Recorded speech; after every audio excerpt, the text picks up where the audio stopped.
Bueno, nuevo bloque aquí en Hoy Nos Toca.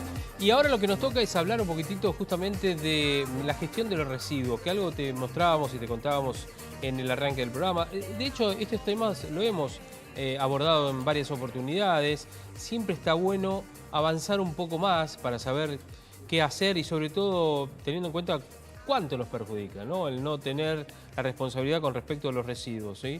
Bueno, y por eso estamos en comunicación con Milagros Pérez Druil, que es coordinadora de consumo responsable, ¿eh? Y vamos a hablar de todo esto. ¿Cómo te va, Milagros? Muy buenas tardes.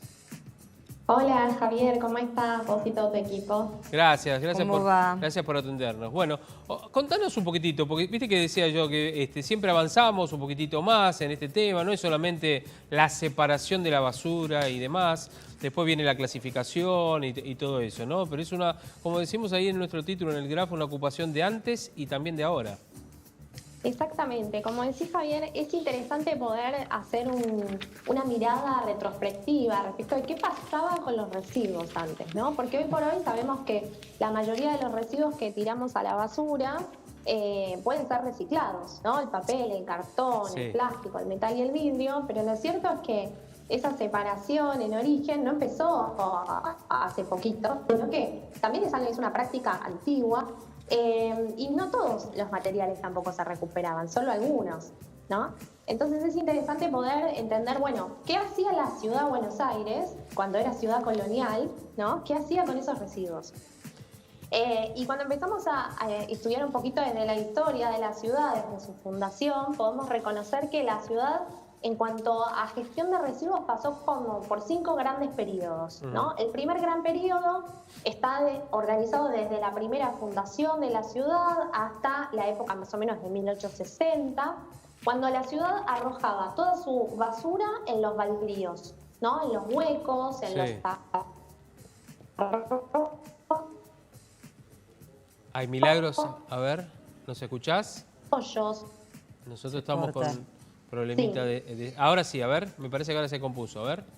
Ahí estamos. Ahí estamos. ¿Me escuchan? Sí. Bien. Lo que les decía es que la mayoría de esos residuos que se arrojaban en los huecos, en los baldíos, eran residuos de tipo orgánicos, ¿no? Se tiraban restos de yuyos, se tiraban restos de animales o incluso algunas prendas orgánicas, ¿no?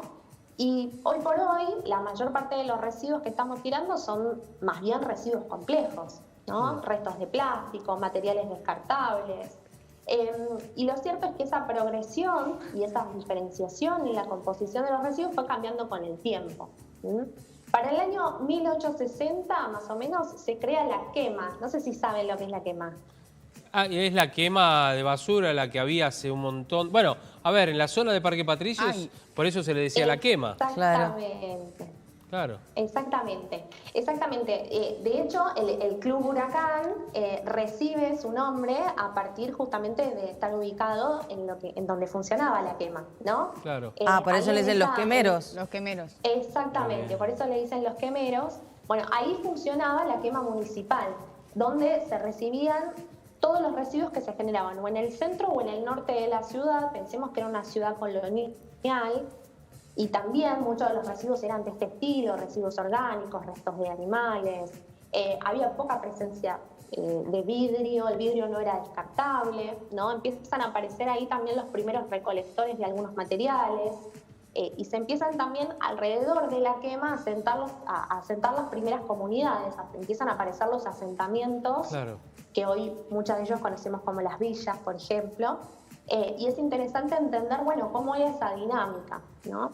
Con el tiempo, al crecer la ciudad de Buenos Aires, la ciudad creció demográficamente, cambió la composición de los residuos, la quema como tal resultó ser un mecanismo insuficiente, no alcanzaba solo con tener la quema. Entonces se crean, a partir de 1910 más o menos, las usinas incineradoras, ¿sí? La ciudad tenía en ese momento 3 usinas incineradoras que estaban ubicados en el Bajo Flores, en Nueva Pompeya y otra en la zona también de Chacarita. y alrededor también de esas usinas se fueron ubicando otros asentamientos. Y no sé si alguno de ustedes vive en un edificio antiguo de la ciudad o conoce algún edificio antiguo de la ciudad, lo que hoy por hoy nosotros conocemos como el cuartito de la basura. Claro. La basura. Bueno, Andrea lo conoce. En realidad, Andrea, vos vivías en departamento con... Bueno, sí, tenía No, Vicky no, porque Vicky no. Claro, tenía no sé, era como El incinerador. El incinerador, Exacto. claro. Sí. Pero yo tengo cuartito de la basura.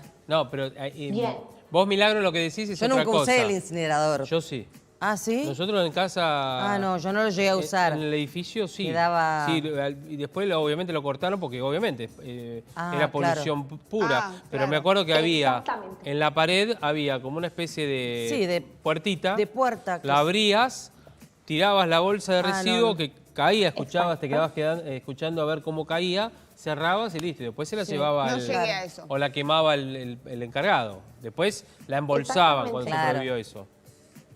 Sí, bueno, exactamente. Esta disposición de los residuos, como hacían en estos edificios antiguos, era muy común, no solo en la ciudad de Buenos Aires, en todas las ciudades Había mucha, por ejemplo, se prohibió por lógicas razones, ¿no? A ver, mientras la recuperamos a Milagros, que también se volvió a cortar. mundo, era A ver, no, se corta. Ahora lo vamos a recuperar. Algunos edificios tenían chimenea para justamente la quema de la Claro. basura en el mismo lugar. Claro. Lo que pasa es que era una polución tremenda. Tremendo, Y sí. además el olor que largaba en el mismo barrio. Después, con el tiempo, obviamente se prohibió, se siguió usando el incinerador, pero se decía incinerador, pero en realidad no funcionaba como tal, sino que era que vos desde tu piso abrías la puertita, tirabas la basura, caía en una gran fosa y el encargado levantaba todas esas bolsas, la ponía en una bolsa grande Claro. y la sacaba a la Bueno, calle. yo me acuerdo en el barrio, en donde yo nací, en Villaluro, cuando era pequeña, había terrenos baldíos y qué manía de quemar la basura ahí, también. Dios. Exacto. A ver, Gracias a Milagros. Dios pudimos aprender algo. Sí. Ahí estamos. Bueno, otra vez. justamente lo que ustedes mencionaban, ¿no? Esa disposición de los residuos se hacía en todas las ciudades del mundo. Los edificios antiguos tienen este cuartito de la basura que hoy está refuncionalizado, ¿no? Claro. Antes era el incinerador interno, hoy es el cuartito donde disponemos la basura para que Exacto. oportunamente se la lleve el camión para disponer. A partir de 1977 se crea el relleno sanitario, ¿no? Sí. Que es hoy por hoy el mecanismo que tenemos para enterrar nuestros residuos, para disponer finalmente nuestros residuos. Y el relleno sanitario en realidad es una obra de ingeniería que está pensada para reducir el impacto que tiene la generación de esos residuos. Claro. También con el tiempo, a partir sobre todo de la última ley, que fue la ley de basura cero, sancionada en el 2005, empezamos también a recuperar los residuos y a revalorizarlos desde otro lugar, ¿no? Empezar a clasificar los materiales.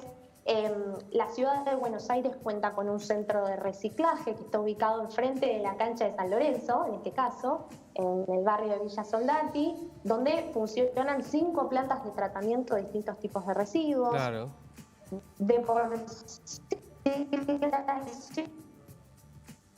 Tiene 12 cooperativas de recuperadores urbanos.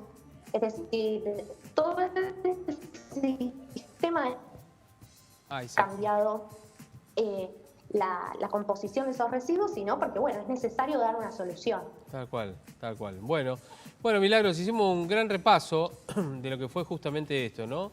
El tema del reciclaje de la basura, cosa que ahora ya conocemos a esta altura del partido cómo está la situación y sobre todo por los rellenos sanitarios, por la tarea que hacen en este caso los hombres y las mujeres que trabajan en el SEAMSE, por ejemplo, ¿no es cierto?, entre otros lugares, separando la basura o seleccionándola y justamente, por un lado, reciclar y por otro lado, obviamente, los desechos que no pueden volver a utilizarse, ya trasladarlos como basura y como tal. Bueno, Milagros, te agradecemos mucho esta charla, ¿eh? No, gracias a ustedes. Muchas gracias. Bueno, y a propósito, en miescuela.boe.ar, además puede verse un poco más de información respecto de esto. Bueno, a ver...